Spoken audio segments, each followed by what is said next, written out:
بسم الله الرحمن الرحیم.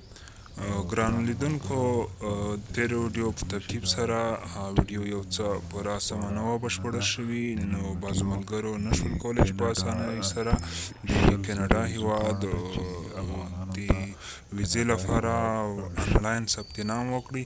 نو په دې ویډیو کې هر څه په تفصیلي ډول سره تاسو ته ښودل کیږي چې څنګه کولی شو د کاناډا هیواد لپاره خپل اسناد یا هغه څه ضروري اسناد چې د کاناډا د ځواکونو یا د کاناډا سفارت ته د منلو وړ دي په لاندې ډول دي. نو لومړی دا چې کاناډا هیواد 100,000 افغان پناه غوښتونکو ته پناه ورکوي، 100,000 افغان مهاجرو ته پناه ورکوي. نو زیاتره ملګري په دې هڅه کې دي چې څنګه کولی شو د کاناډا هیواد لپاره موږ آنلاین ثبت نام وکړو د خپل موبایل، خپل کمپیوټر په واسطه. نو دا ډیره اسانه او ساده طریقه ده. نو ویډیو ضرور تر پای وګورئ ترڅو په هر څه باندې په اسانه سره پوه شئ او په اسانه سره وکولی شئ چې په بشپړ ډول تاسو ثبت نام وکړای شئ. که چیرې کومه غلطي هم وکړئ نو امکان دی ولري چې ستاسو غوښتنلیک رد شي. نو دا ډیره اسانه او ساده طریقه، دومره مشکل هم نه دی. او بل کاناډا هیواد هغه خلکو ته پناه ورکوي چې ورته سر او مال ته یې خطر وي. بل خوا طالبانو هم افغانستان کې ټولو ته عمومي عفو اعلان کړې ده، خو بیا هم ځینې کسان غواړي چې پناه واخلي، خپل ژوند او ځان ورته خطر کې معلومیږي. نو موږ راځو اوس راسن ها طریقه تشریح کوو چې کوم شیان ورته ضروري دي او څه ډول د کاناډا هیواد لپاره ثبت نام کیږي، څه ډول ایمیل لیکل کیږي. زه به هر څه د همدغه پوسټ په ډسکریپشن کې یا که چېرته په فیسبوک کې راسره د ویډیو لاندې یا د پاسه به تاسو ها لینک درته اچوم چې د هغې په واسطه تاسو کولی شئ چې کاناډا هیواد ته ثبت نام وکړئ او خپل ایمیل مو هغې ځانګړي ادرس ته واستوئ. نو ها ډیر مهم ادرس دی چې د همدغه مهاجرو لپاره ځانګړی شوی ده ترڅو د افغانستان څخه 100,000 پناه غوښتونکي مني، هغې ته به تاسو خپل اسناد لیکئ. نو دوی به تاسو سره د ایمیل ادرس له لارې اړیکه نیسي.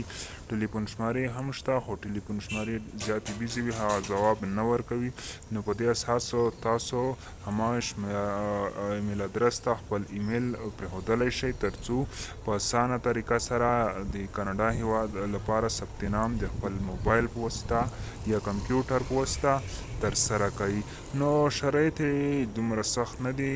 لومړی هغه کسانو ته دی اولیت ورکوي چې د کاناډا سره ترجمان یا کارکوونکي یا همکار په ډول پاتې شوی وي او دوی سره یې کار اجرا کړی وي.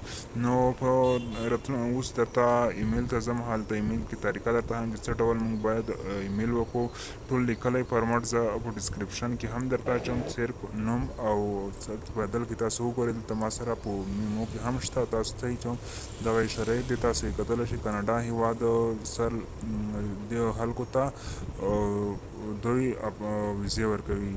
نو په ډېر اسانه او ساده شرایط دي. لومړی باید خپل نوم او تخلص ولیکئ، د زیږېدو نیټه ولیکئ، برېښنالیک پته چې تاسو ورسره اړیکه نیولې هغه به ولیکئ، د موبایل شمیره به ولیکئ، د دندې هغه ځای یا تفصیل چې تاسو کوم ځای کې د کاناډایي ځواکونو سره کار کړی دی دندې سرلیک به ولیکئ، یا د پیژندنې شمیره یعنې تاسو کوم آی ډي کارډ دنده ورسره کړې هغه به ولیکئ، د مسؤل کس نوم به ولیکئ، د خپلې تذکرې شمیره به ولیکئ، د خپلو اسنادو عکسونه واخلئ یا سکین کړئ، د دندې معلومات کیدای شي له شرایطو سره توپیر هم وکړي خو تاسو یې ولیکئ. نو دلته لاندې تاسو کوم دوه ایمیل ادرسونه چې وګورئ نو په دغه دواړو ایمیل ادرسونو باندې کیږي. تاسو کولی شئ د کاناډا هیواد لپاره ثبت نام وکړئ canada/afghanistan@international.gc.co. په دې باندې تاسو کولی شئ. زه اوس دلته د ایمیل راغلم، زه خپل ایمیل ته ځم، تاسو یې وګورئ چې څنګه کولی شو ایمیل وکړو. دلته لاندې بس تاسو د ها ایمیل ادرس پیسټ کړئ چې تاسو غوښتو.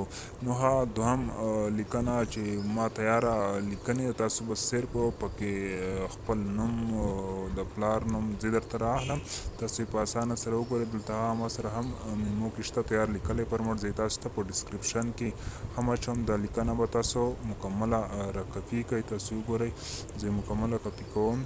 نو دا ډېر اسانه او ساده طریقه ده، نو او ډېر منل شوی سیستم هم دی، او دوی مني. دلته به آل سلیکټ به ورکړئ. زه اوس راځم دغه ایمیل کې ورته اچوم. ایمیل ته مو چې کله واچولو نو تاسو به دلته سبجیکټ کې به یې واچوئ، صرف به پیسټ به یې کوئ، نوم به پکې بدل کړئ، ولایت به کې بدل کړئ، ایمیل ادرس به مو بدل کړئ، دنده مو بدله کړئ چې څه ډول کار تاسو کولو. دوی عامو خلکو ته لکه لومړیتوب هغه کسانو ته ورکړي لکه مدني فعالان دي، ژورنالیستان دي، یا د ښځو ټولنو چلوونکي دي، یا همجنس ګاران دي. همدا ډول زیاتو خلکو ته چې په افغانستان کې ورته خطر پیښیږي یا د کینیډایي ځواکونو سره د کورنۍ کومو غړو کار کړی نو هغه هم دوی مني. دلته به هغه اسناد راواخلئ چې کوم څه سند تاسو لرئ، یا تاسو په خپله د یو بل چا اسناد ایډیټ کړئ نو سکین یې کړئ او د ایمیل له لارې ورته ولېږئ. دلته ما سره بعضې اسناد شته، مثلا ما دلته یو عکس ایډیټ کړی دی، نو دا شی تاسو هم کولی شئ. د یو بل چا سند راواخلئ، صرف پکې نوم او ایډیټ کړئ، د پلار نوم پکې بدل کړئ، کولی مو شو انځور پکې بدل. تاسو وګورئ دغه سندونه دي، زه اوس رااخلم، تاسو ګورئ ما سره په ایمیل ادرس کې شته.